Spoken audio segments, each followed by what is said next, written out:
Welcome নমস্কার welcome to BW. আমার এই চ্যানেলে আমি ইংলিশের 9-10-এর এসএলএসটির যে কাট অফ দিয়েছিলাম সেই কাট অফে তোমরা অনেকেই সেটাকে বলেছো যে প্রবাবেল এরকমই আসতে পারে, এবং তোমাদের যাদের বেঙ্গলির সাবজেক্ট যাদের ছিল তারা কমেন্ট করেছো তোমাদের বাংলা সাবজেক্ট নিয়ে তোমাদের কাট অফ বানানোর জন্য। তো আমি যতগুলো ডেটা পেয়েছি সেই অনুসারে এই কাট অফ ভিডিও বানানো পসিবল ছিল না। আমি অনেক চেষ্টা করে কয়েকটা ডেটা পেয়েছি।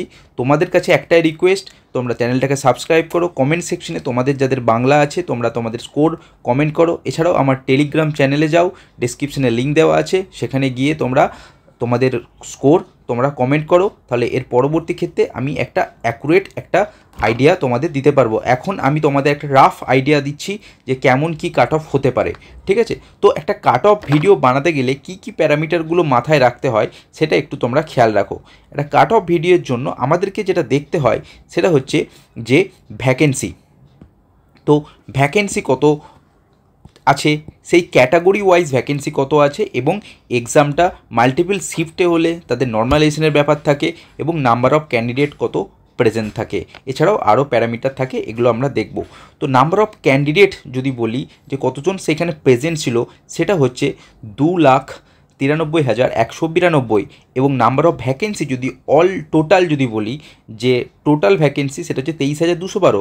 আর যদি বাংলা সাবজেক্টের শুধু ভ্যাকেন্সি বলি, শুধু বাংলা সাবজেক্টের ভ্যাকেন্সি সেটা হচ্ছে 3,024টি ভ্যাকেন্সি আছে, এবং সেখানে ক্যাটাগরি ওয়াইজ ভ্যাকেন্সি কিন্তু এইটা। তোমাদের এই জিনিস নিয়ে তোমাদের চিন্তাভাবনা করার দরকার নেই। তোমরা শুধু দেখো তোমাদের বেঙ্গলি মিডিয়ামের বেঙ্গলি সাবজেক্টের মেল ফিমেল ও শুধু ফিমেলের তোমাদের ক্যাটাগরি ওয়াইজ কী ভ্যাকেন্সি আছে, তোমরা শুধু এইটুকু খেয়াল করো। তো দেখো আমি যদি টোটাল যদি ধরে নিই এই দুটোকে অ্যাড করব, তাহলে কত আসছে 876, আর 328 দুটো মিলিয়ে আসছে তোমার 1204। তাহলে আমি বলতে পারি যে ইউআর ক্যাটাগরির আমার টোটাল ভ্যাকেন্সি আমার যেটা আছে সেটা হচ্ছে 1204।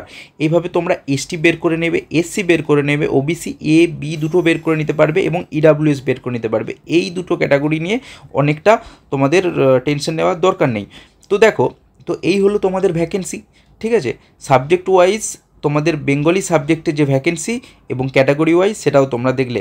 এবার ডিফিকাল্টি লেভেল তোমরাই বলতে পারবে এক্সামের ডিফিকাল্টি কেমন ছিল। আমি এক্সাম বসিনি, আমি অলরেডি সিলেক্টেড, সো আমি এক্সাম দিইনি। তোমাদের স্কোর থেকে আমি বানাচ্ছি। তোমাদের কাছে আবারও রিকোয়েস্ট, চ্যানেলটাকে সাবস্ক্রাইব করে তোমরা তোমাদের কমেন্ট করে দিও তোমাদের স্কোর কত, ঠিক আছে? নেক্সট হচ্ছে কি তোমাদের প্রিভিয়াস ইয়ার টেন্স, অর্থাৎ প্রিভিয়াস ইয়ারে কেমন কি ভ্যাকেন্সি ছিল সেটা একটু দেখতে হবে। তো আমি যেগুলো পেয়েছি প্রিভিয়াস ইয়ার অনুযায়ী, তো ইউআরের যে ভ্যাকেন্সি ছিল সেটা হচ্ছে 457, এসটি ছিল 293, আর এসসি ছিল এইটা, ওবিসি এ ছিল এইটা, ঠিক আছে? ইডাব্লিউএস তো এলিজিবল ছিল না, মানে সেই মুহূর্তে আসেনি। তো সেক্ষেত্রে তোমাদের এই ছিল প্রিভিয়াস ইয়ারের ভ্যাকেন্সি। এবারে একটা জিনিস মজাদার দেখো, আমি তোমাদের যদি কাট অফ ভিডিও আগের সাথে তুলনা করতে চাই তাহলে কিন্তু একটা বড় মিস্টেক হয়ে যাবে। কেন দেখো, আমি যদি একটা জিনিস তোমাদের দেখাই যে তোমরা ম্যাক্সিমাম, আমি ধরে নিচ্ছি তোমরা new candidate, maximum new candidate, তাহলে তোমরা যদি তোমাদের স্কোর দেখো তো রিটেনে হচ্ছে তোমাদের 60 ফুল মার্কস যেটা ছিল তোমাদের রিটেনে যে মার্কস সেটা 60, প্লাস তোমাদের 10 নাম্বার হচ্ছে কিসে, অ্যাকাডেমিতে। তো তোমাদের 10 মার্কস আছে অ্যাকাডেমিতে। তো এইটা যদি হয় তোমাদের, তো সেক্ষেত্রে দেখতে হবে তোমরা 60-এ কত পাচ্ছ। এইখানটাতে এই প্যারামিটারটা যদি আমাকে দেখতে হয় যে অ্যাকাডেমিক স্কোর, তো সেটা কীভাবে ডিটারমাইন করি? অ্যাকাডেমিক স্কোরটা দেখার জন্য আমরা জানি যে আমাদের যে নোটিফিকেশানে বলা ছিল যে যদি আমরা 60 থেকে যদি আমরা 60%-এর যদি আমরা বেশি পাই, 60 বা 60-এর বেশি পাই, তাহলে কিন্তু 10 মার্কস পাচ্ছি, এবং যদি আমরা 50 থেকে 60%-এর মধ্যে পাই তখন আমরা 8 মার্কস পাচ্ছি, এবং যদি বিলো 50% পাই তখন আমরা 6 মার্কস পাচ্ছি। এবারে এক্ষেত্রে একটা জিনিস দেখো, আমাদের যে মাধ্যমিকের মার্কস সেটা আমরা 90% পাই বা 100% পাই বা 80% পাই, আর এইচএসের ক্ষেত্রেও সেম। এই দুটোর কিন্তু কোনো ভ্যালু রইল না। এখন দেখা যাচ্ছে তোমাদের স্কোর সেটা হচ্ছে গ্র্যাজুয়েশন আর হচ্ছে পোস্ট গ্র্যাজুয়েশন, অর্থাৎ মাস্টার ডিগ্রি, যেটাই তোমাদের মার্কস বেশি থাকবে। অর্থাৎ ধরো তুমি গ্র্যাজুয়েশনে পেয়েছো 50%, আর তুমি পোস্ট গ্র্যাজুয়েশনে পেয়েছো 60%, তাহলে তোমার 60%টা হায়ার মার্কস তুমি পিজির স্কোরটাই তোমার ধরা হবে এবং তুমি সেটাকেই শো করবে। বুঝতে পেরেছো? তাহলে দেখো এই গ্র্যাজুয়েশনের 60% এইটা খুবই কম স্টুডেন্টের মধ্যে থাকবে। আমি ধরে নিচ্ছি ম্যাক্সিমাম স্টুডেন্টেরই তোমার এই 50 থেকে 60% গ্র্যাজুয়েশনে থাকে, কারণ আমরা জানি ছেলেরা আমরা কলেজ টাইমে আমরা ঘুরে ঘুরেই বেড়াই ম্যাক্সিমাম ক্ষেত্রে, তো সেক্ষেত্রে আমাদের স্কোর ডাউন হয়ে যায়। ঠিক আছে, তো যাই হোক, দেখো এবার নেক্সট দেখো, তো আমি ধরে নিচ্ছি তোমাদের অ্যাকাডেমিক স্কোরটা হচ্ছে 8, ঠিক আছে। তো যদি 8 তোমাদের আমি অ্যাকাডেমিক স্কোরটা ধরে নিই, তাহলে আমি তোমাদের একটু ফ্রেশ করে দেখাচ্ছি। তো তোমাদের মেন বিষয় যেটা হচ্ছে সেটা একটা হচ্ছে রিটেনে তোমরা কত পেয়েছো, একটা হচ্ছে রিটেন আর প্লাস হচ্ছে তোমাদের অ্যাকাডেমি।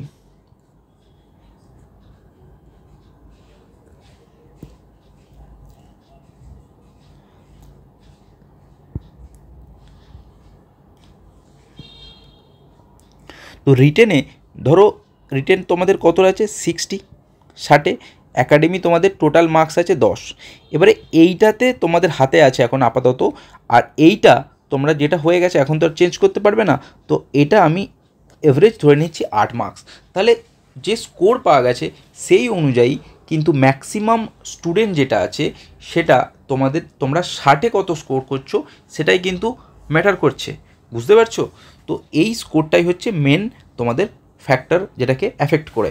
এবারে দেখো আমরা কি বললাম যে টোটাল যে ক্যান্ডিডেট আছে টোটাল সেটা হচ্ছে 1204, মানে ইউআরের যে ভ্যাকেন্সি আছে টোটাল 1204, আর প্রিভিয়াস ইয়ারে যেটা ছিল সেটা তোমার কত ছিল, প্রিভিয়াস ইয়ার অর্থাৎ 2016-তে যে ভ্যাকেন্সি ছিল সেটা কত ছিল ইউআরের ক্ষেত্রে 457। তাহলে আমি ধরে নিই তোমার 1204-এর মধ্যে সব তো নিউ নেই, কিছু এক্সপিরিয়েন্স আছে যারা 10 মার্কস নিচ্ছে। তো এবারে এই নিউ ক্যান্ডিডেটের সংখ্যাটা বেশি, তো এটা আমি মেনে চলছি 50% মেনে চলছি। তো 50% হলে তোমার 600 হয়, আমি তার চেয়েও কম ধরছি, 500 ধরছি। যদি 500 ক্যান্ডিডেট ধরি তাহলে আগের বারের 457, তো অ্যাপ্রক্স তোমার 500-র কাছাকাছি। তাহলে আমি ইউআরের আগের বারের ভ্যাকেন্সি, এইবারের অনলি ইউআরের ভ্যাকেন্সি আর আগের টোটাল ভ্যাকেন্সি দুটোকে আমি কম্পেয়ার করে নিচ্ছি। ঠিক আছে, তাহলে অ্যাপ্রক্স একটা আইডিয়া ওই হিসেবে পাওয়া যাবে এইটুকু বাদ দিয়ে। এইটার উপর 16-র সাথে তুলনা করে লাভ নেই বা এক্সপিরিয়েন্সের 10-এর সাথে তুলনা করে লাভ নেই। আমি শুধু এক্সামের উপরে, এক্সামের ডিফিকাল্টি লেভেল 2016 আর তোমার 2025-এর, ঠিক আছে। তো সেই হিসেবে যদি দেখতে চাই তো তোমাদের যে কাট অফটা দাঁড়িয়ে যাবে, এবং আমি যে তোমাদের এক্সপিরিয়েন্সের নাম্বারটা, আরেকটা জিনিস বলে দিই, তো তোমাদের যে 10 নাম্বার যেটা এক্সপিরিয়েন্সে পাচ্ছে তোমাদের প্রিয় দাদারা, তো সেক্ষেত্রে যেটা হচ্ছে তোমার যদি দেখি ধরো 10 মার্কস থাকছে, 10 মার্কস তো সবাই পায় না। 10 মার্কস কীভাবে পাই, তোমাদের 10 মার্কস যেটা দেওয়া হয় তোমাদের 1 ইয়ার এক্সপিরিয়েন্সে দেওয়া হয় 2 মার্কস, অর্থাৎ 5 ইয়ার এক্সপিরিয়েন্সে হচ্ছে 10 মার্কস। তো অনেকেই 5 ইয়ার্স নেই, অনেকে 2 বছর 1 বছর এরকম আছে। তো আমি এর কারো নেই, তোমাদের নেই, আর কারো আছে, দুটো মিলিয়ে আমি যদি এভারেজ করি তো 5 আসে। তো আমি 5 ধরে নিচ্ছি মার্কস, যে ম্যাক্সিমাম ক্যান্ডিডেট এক্সপিরিয়েন্সে 5 পাবে, এভারেজ নিয়ে চলছি। তো সেক্ষেত্রে আমি এক্সপিরিয়েন্সে যে মার্কসটাকে অ্যাড করব প্লাস 5 অ্যাড করে দেবো, এখানে আমি 8 অ্যাড করেছি। তো সমস্ত কিছু নিয়ে আমার এইখানের যে মার্কস যেটা এভারেজ আসে সেটা যদি আমি দেখি, এইখানে দুটো মিলিয়ে আমার কত চলে আসছে, এটা চলে আসছে আমার 13। আর এখানে বাংলায় তোমরা এভারেজ স্কোর করছো সবার 54 আর 55, এখানেও কিন্তু সেম রুল। ধরো কেউ 50 পেয়েছে, কেউ 60 পেয়েছে, তাহলে দুটোকে অ্যাড করলাম, এভারেজ হয়ে গেল 55। তাহলে অর্থাৎ আমি সেই হিসেবে এভারেজ 54, 60 তো খুব কম, 50ও মোটামুটি এর রেঞ্জের মধ্যে ম্যাক্সিমাম। আমি আরও কম নিচ্ছি, আমি এটা দেখো কাট অফ কম গেলে তোমাদেরই ভালো, আমি একটা লেভেল পর্যন্ত দেখছি। তোমরা অবশ্যই সবাই প্রিপারেশন নাও ইন্টারভিউর জন্য, যদি কারো অন্য কোনো উপায় না থাকে। দেখো একটা জিনিস দেখো, তো আমি 54 ধরে নিচ্ছি, তাহলে এবারে এখানে আমি ধরে নিচ্ছি 54 থেকে 55, তাহলে কত হলো 54 আর এখানে 13, তো ধরে নাও 67, ঠিক আছে। এর আশপাশে এটা কতর মধ্যে, আউট অফ 80, ঠিক আছে।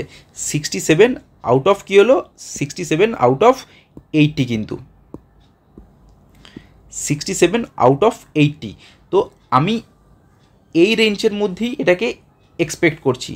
এবারে যদি আমি এখানে পুট করি, দেখো তো আমি যেটা বললাম তোমাকে, আমি 67 থেকে আমি 69, ঠিক আছে, আমি যা বলবো কাট অফ সব কিন্তু তোমার, যেটা আমি কাট অফ বলবো সেটা হচ্ছে আউট অফ 80, ঠিক আছে, 80-র মধ্যে সমস্ত কিছু ফ্যাক্টরকে ইনক্লুড করে।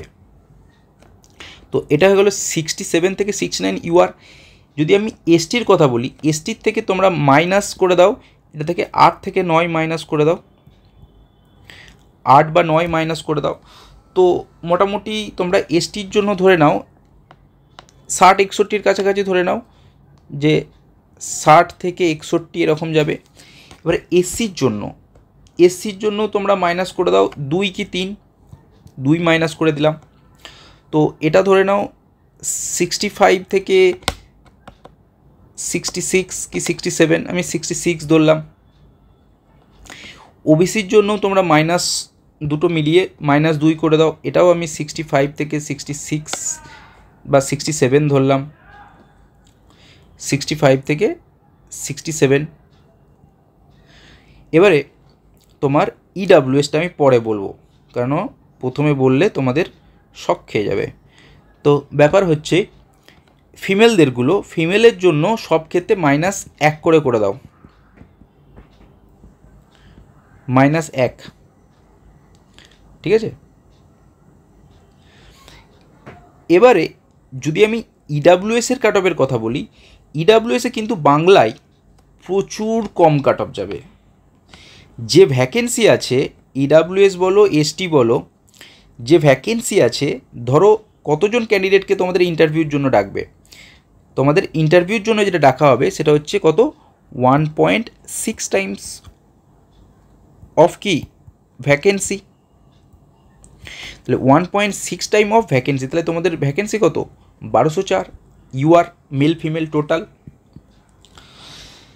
তো তাহলে বুঝতে পারছো 1.6 প্রায় 1600-1700 কাছাকাছি তোমাদের স্টুডেন্ট ডাকবে।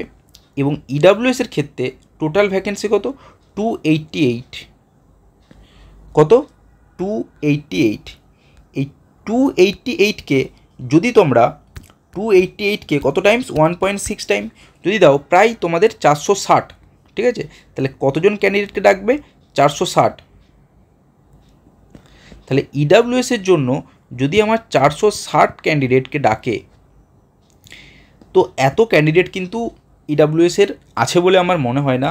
তো কাট অফ এখানে তোমরা ইডাব্লিউএসের 15 থেকে 20 মাইনাস করে দাও, ঠিক আছে, 15 থেকে 20 মাইনাস করে দাও বাংলার ক্ষেত্রে, ঠিক আছে।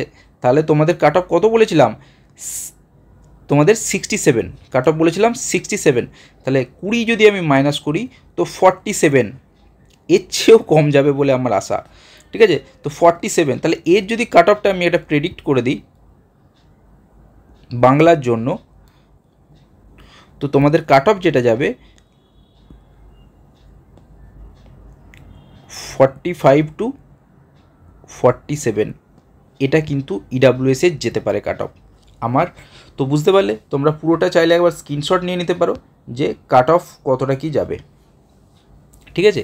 এইটা তোমাদের কাট অফ কতটা কি যাবে, দেখো এইটা নিয়ে বেশি মাথা ব্যথা করো না, এখানে কি লেখা আছে, তেলেগু নাকি, ঠিক আছে।